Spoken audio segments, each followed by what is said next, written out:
Estimados televidentes, tengan ustedes muy buenas noches y bienvenidos a esta nueva edición del programa televisivo Economía y Sociedad, un espacio de reflexión que induzca acciones de bien a cargo del Centro de Estudios Superiores Universitarios CESO de la Universidad Mayor de San Simón. En esta oportunidad me es sumamente grato reencontrarme con la magíster Claudia Lorena Calcina Valenzuela.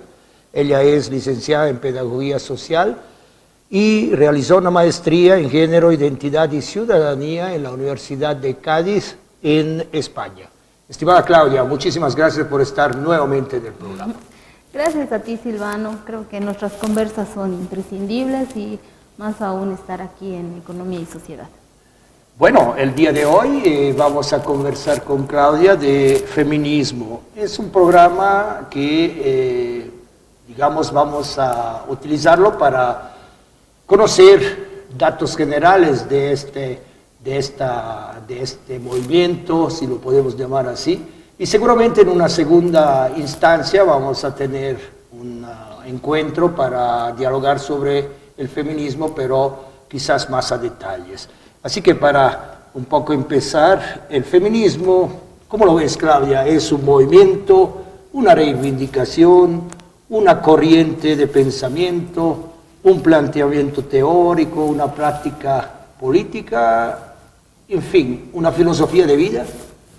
Gracias, Silvano. Además, agradecerte porque en este espacio podamos dialogar sobre el feminismo. Yo me adscribo y siempre también me presento también como feminista.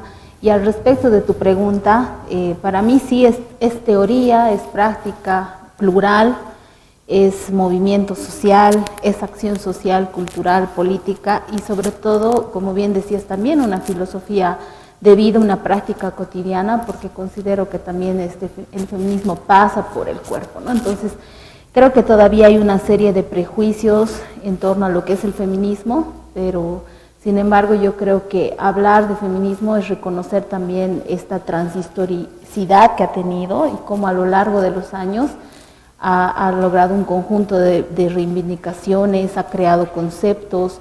Entonces no solamente es el apropiamiento de las calles, no solamente es teoría, sino es una visión muy pluralista entre teoría y práctica, ¿no?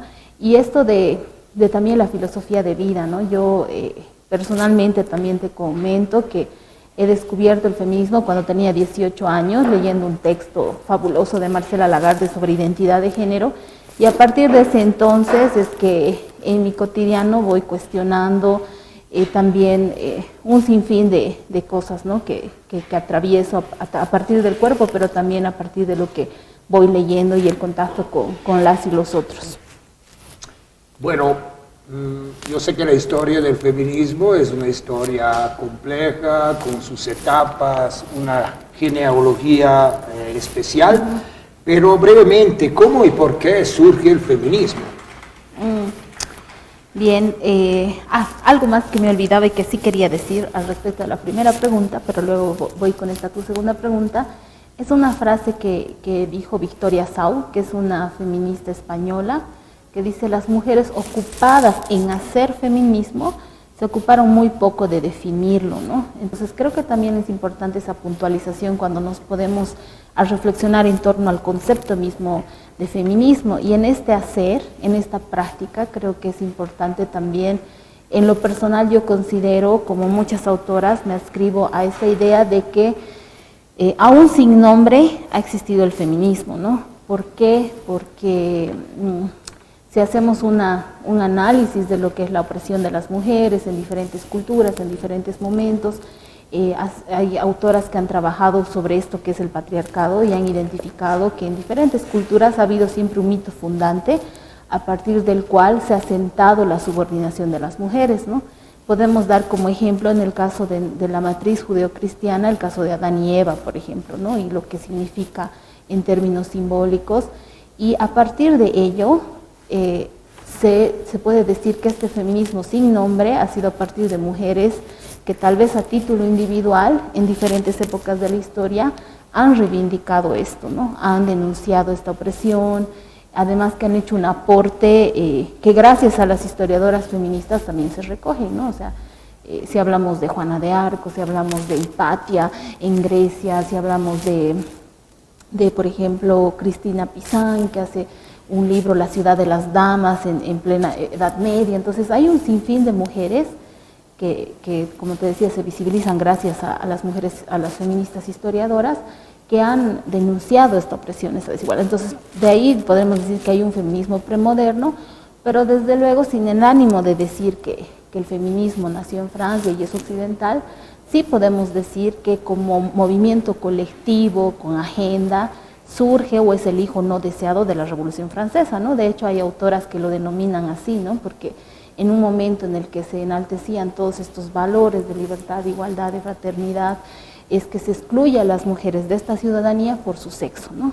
Y de hecho, el análisis de la ciudadanía, igual en el caso de Bolivia, es una ciudadanía censitaria en el que no eran ciudadanos todos los hombres, sino aquellos que sabían leer y escribir, tenían una propiedad. Entonces, la ciudadanía como un sistema de exclusión justamente hace que se empiece a hablar de este término. Ahora, hay relatos históricos que dan cuenta de que se utilizó en el periódico La Ciudadana, que era un periódico de Hubertine Auclert en 1880, que era una mujer parte del movimiento sufragista francés, ¿no? Y que además fue encarcelada en ese momento, además por haber creído que era igual que los hombres, ¿no? Entonces, es paralelamente a la opresión a las mujeres, es que hay mujeres que a título individual y también de forma colectiva han ido dando nombre a esta opresión, reivindicando, visibilizando y sobre todo tratando de desmontar esta subordinación.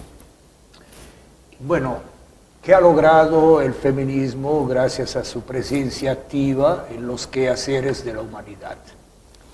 Bueno, es una pregunta importante y creo que es a modo de síntesis, una síntesis que no va a hacer justicia a siglos de reivindicación, a siglos de estrategia, de vindicación de derechos.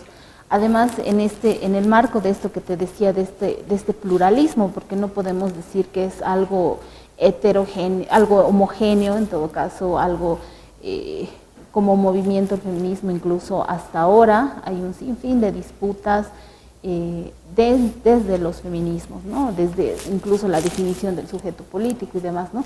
Pero creo importante, por un lado, desde esta vertiente denominada como feminismo liberal, muchos de los aportes, por ejemplo, en términos de la participación política, en el caso de nuestro país, por ejemplo, lo podemos ver de las cuotas a la paridad, ¿no? Y que se ha logrado además consagrar en diferentes normativas, además desde la Constitución Política del Estado, que creo que es importante también ahí mencionar la coalición de mujeres, y ahí también haciendo una puntualización de que mujeres que se consideran feministas como aquellas que no, porque eso también es algo válido, ¿no? Mujeres organizadas que no necesariamente se reconocen como feministas, ¿no? Porque justamente también hay una crítica, pensar que el feminismo es solamente meramente occidental, o un feminismo que no reconoce las reivindicaciones o las luchas de las mujeres que no se adscriben al movimiento como tal, ¿no? Entonces, también en términos de lo que es la violencia, ¿no? Es desde la vertiente del feminismo radical, con la frase lo personal es lo político, es que se empieza a denunciar la violencia que muchas de las mujeres que incluso estaban en el movimiento sufrían en sus casas, ¿no? Entonces decían, también el Estado debe ver lo que pasa en lo doméstico. Todo el tema de la economía del cuidado, de la sostenibilidad de la vida, que en el caso de Bolivia, por ejemplo, se ha traducido en que un artículo de la Constitución hable del aporte de las mujeres al Producto Interno Bruto, por ejemplo, ¿no? Entonces, creo que hay un sinfín de reivindicaciones.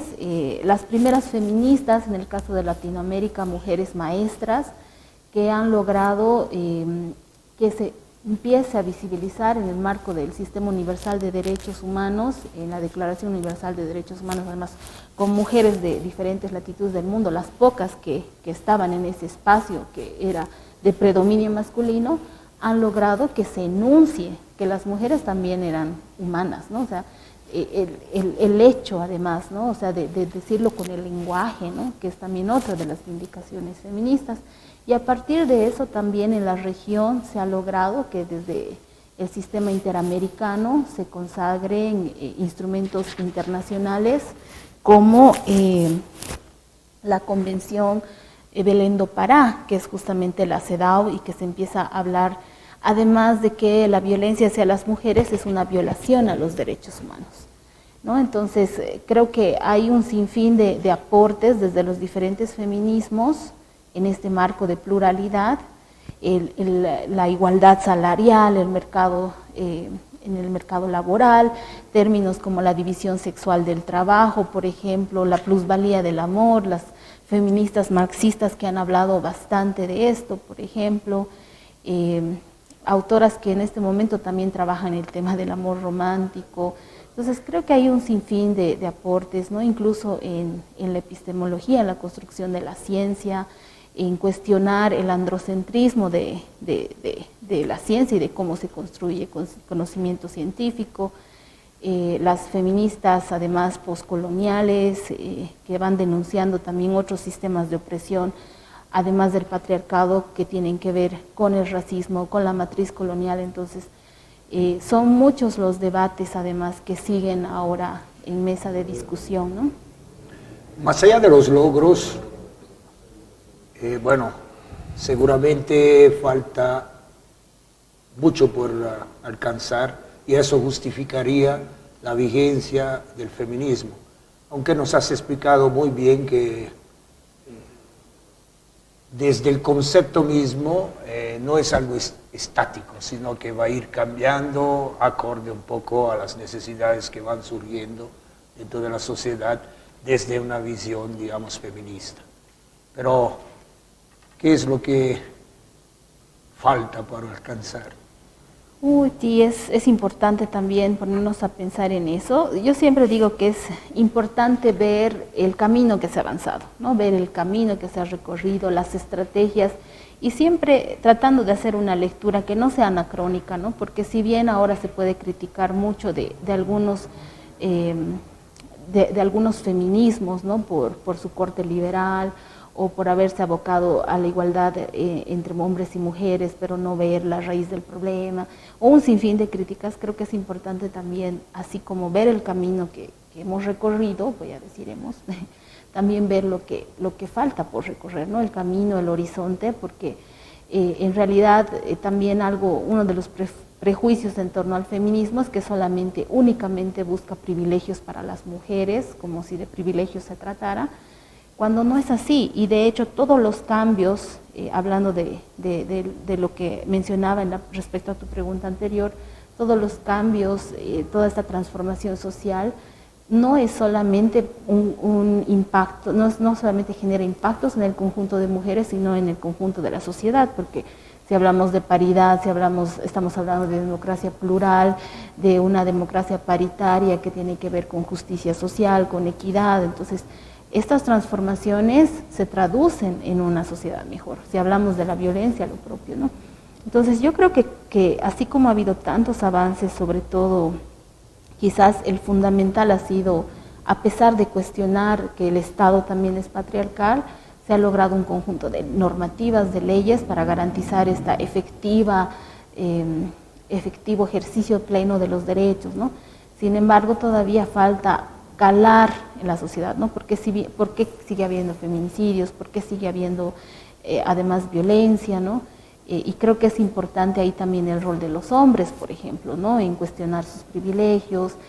Si bien como mujeres se han hecho diferentes espacios en los que se ha reflexionado sobre la opresión, creo que es importante también el trabajo con los hombres, ¿no? Porque obviamente es parte, además de esta búsqueda de la sociedad, y obviamente desde mi concepción de feminismo no es un movimiento, ni teoría ni práctica en contra de los hombres, ¿no? Sino en contra de un sistema que afecta a hombres y a mujeres de forma diferenciada, desde luego. No afecta de forma igual a mujeres y a hombres, porque la opresión no atraviesa todos los cuerpos por igual, pero creo que es importante eso, ¿no? Ahora, si bien en términos de todos los conceptos que desde el feminismo se han creado, han permeado el discurso científico, de las leyes y de diferentes ámbitos, creo que es importante todavía trabajar en esto de los estereotipos, de todo esto que sostiene, que legitima que sigamos en una sociedad desigual, en una sociedad en la que desde antes del nacimiento ya se configura dos formas de ser, pensar, sentir diferenciadas, ¿no? Y obviamente donde hay una doble moral diferenciada para las mujeres, ¿no? Desde tu perspectiva, Claudia, ¿cuál es la contribución del feminismo para que una sociedad funcione mejor? Wow, esa pregunta creo que es medular. Yo creo que, como bien te decía, hay toda una serie de prejuicios en torno al feminismo, pero yo creo que más allá de hablar simplemente de la mera igualdad, yo creo que transforma estas estructuras de dominación, ¿no? Que como bien han reconocido varias de las autoras feministas, no solamente son patriarcales, sino capitalistas, sino también racistas, ¿no? Yo creo importante, más aún en esta época en la que vivimos, que también es una época que es denominada como una crisis civilizatoria, es denominada como una crisis multidimensional, porque nos podemos a pensar en una precarización de la vida, de la naturaleza, ¿no? Entonces, como una degradación de todo esto que es la sostenibilidad de la vida, es imprescindible el feminismo, ¿no?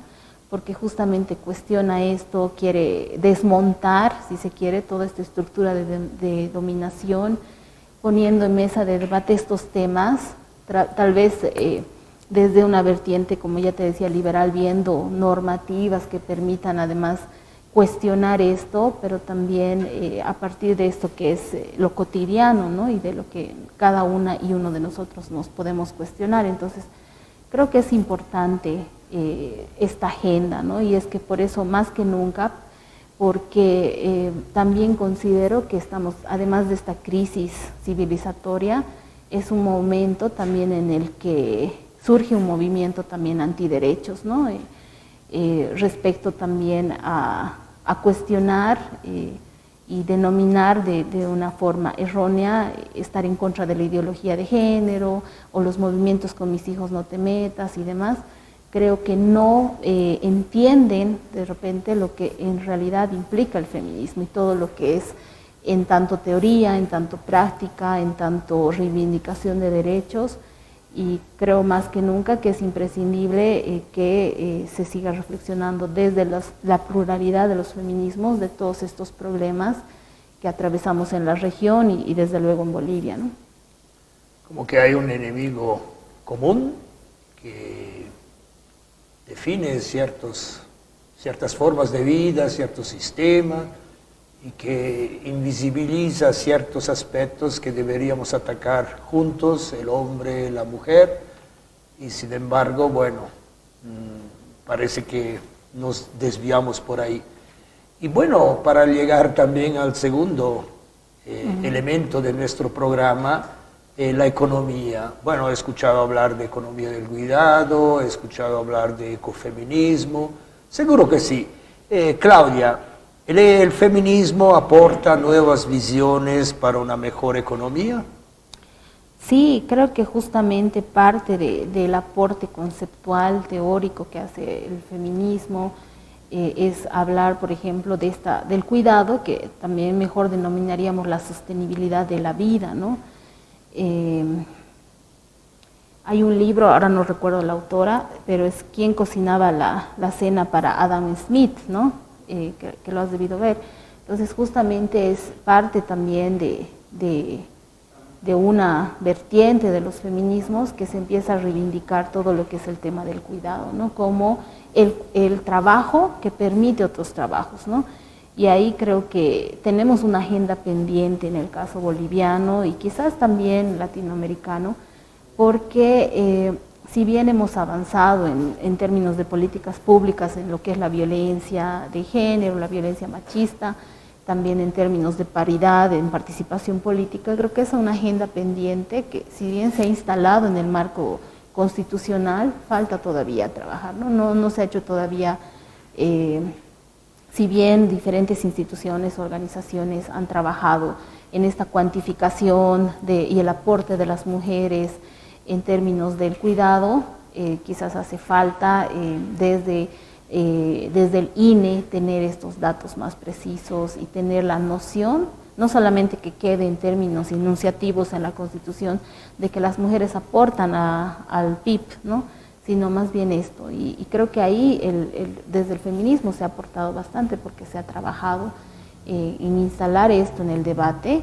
Como te digo, es todavía pendiente, pero esta sostenibilidad de la vida también se ha trabajado en torno al fenómeno migratorio, por ejemplo, ¿no? Como muchas mujeres migrantes del sur que migran sobre todo a Europa, al norte global, han logrado que otras mujeres, al hacer el trabajo de cuidados, y de hecho hay algunos estudios en el caso español, por ejemplo, como el hecho de que estas mujeres migrantes se hayan ocupado del trabajo de cuidados de personas mayores, de niños, niñas menores, de 5 años, demás, han permitido que estas otras mujeres asciendan en el mercado laboral, tengan una mejor posición económica laboral. Entonces, creo que es indudable el aporte de las mujeres, y ni qué decir si nos ponemos a pensar en que las mujeres no solamente trabajan dentro de la casa, sino también tienen un aporte importante en lo que es el trabajo fuera de la casa, ¿no? Digamos, en Bolivia rápidamente, después de Adela Zamudio, o tal vez antes de Adela Zamudio, ¿cómo estamos en términos de movimiento feminista? Bueno, eso podría ser un tema para un programa, pero creo que es importante ver cómo en Bolivia también se han ido configurando diferentes agendas, ¿no? Porque no todas las mujeres somos iguales, ¿no? Hay una condición de género, pero hay una situación vital, ¿no? Una situación vital, y por lo tanto estas agendas diferenciadas. En el caso de Bolivia, por ejemplo, sí, las primeras feministas en 1920 tenían una agenda que reivindicaba el derecho a la educación, el derecho al trabajo, el derecho al divorcio, que también ha sido una conquista muy interesante. Sin embargo, las mujeres obreras, las mujeres más autónomas, tenían otra serie de reivindicaciones, ¿no? Que no necesariamente eran compatibles con estas otras, ¿no? Sí, algunas relacionadas al trabajo, como una jornada laboral de 8 horas, pero también cuestionaban el estatus diferenciado que tenían los hijos fuera del matrimonio. Entonces, creo que ahí esta diversidad de agendas respondía a diferentes situaciones de vida, ¿no? Por un lado, estas mujeres, las primeras feministas, que además hacen una serie de revistas, Feminiflor y otras en el contexto de la época, que eran además maestras, que habían accedido a la educación, y estas otras mujeres que sufrían otro tipo de opresiones y discriminación, y que a la par también reivindicaban derechos laborales juntamente con sus compañeros obreros, por ejemplo, ¿no? Entonces creo que hay muchas mujeres, y es una tarea pendiente también en cada periodo histórico, ir reconociendo el aporte de las diferentes mujeres, su aporte además en la economía, su aporte durante las guerras, su aporte durante diferentes momentos históricos, y creo que ahí también tenemos una tarea todavía inconclusa, ¿no? Porque son muchas las mujeres que han soñado, han luchado por un mundo mejor, y que todas esas reivindicaciones también se han ido traduciendo en el transcurso histórico en un conjunto de derechos, en poner estos temas en el debate, ¿no? Solamente pensar en el tema de la violencia, que creo que es algo que personalmente sí me conmociona. Hasta 1995 básicamente la violencia estaba legitimada incluso en términos legales, ¿no? Y es a partir del 95 que se empieza con una ley que, si bien hablaba del ámbito doméstico, creo que ha sido un primer paso, ¿no? Entonces creo que todos los pequeños pasos que se han ido dando han permitido que ahora tengamos este conjunto de derechos para exigirlos, ¿no? O sea, si bien muchas veces se dice, las leyes no se cumplen, creo que es también desconocer las reivindicaciones y el trabajo, las estrategias que estas mujeres han pensado en ese momento para conseguirlas, ¿no? Muchísimas gracias, Claudia. Gracias a ti, Silvano. Gracias por compartir tu conocimiento, tu entusiasmo, tu fe en el feminismo como parte de las transformaciones que necesitamos para una mejor economía y sociedad. Estimados televidentes, el día de hoy estuvimos con la magíster Claudia Lorena Calcina Valenzuela. Hablamos en un primer programa, tal vez nos quedamos en algo muy general, pero es un primer programa que dedicamos o quisimos dedicar al feminismo. Rompiendo paradigmas, el feminismo ayuda a construir caminos hacia una mejor convivencia entre seres humanos, con la naturaleza y desde luego una forma distinta de estar en el mundo. Esperamos que el programa haya sido de su agrado. Gracias por su fidelidad. Hasta una próxima oportunidad. Muy buenas noches.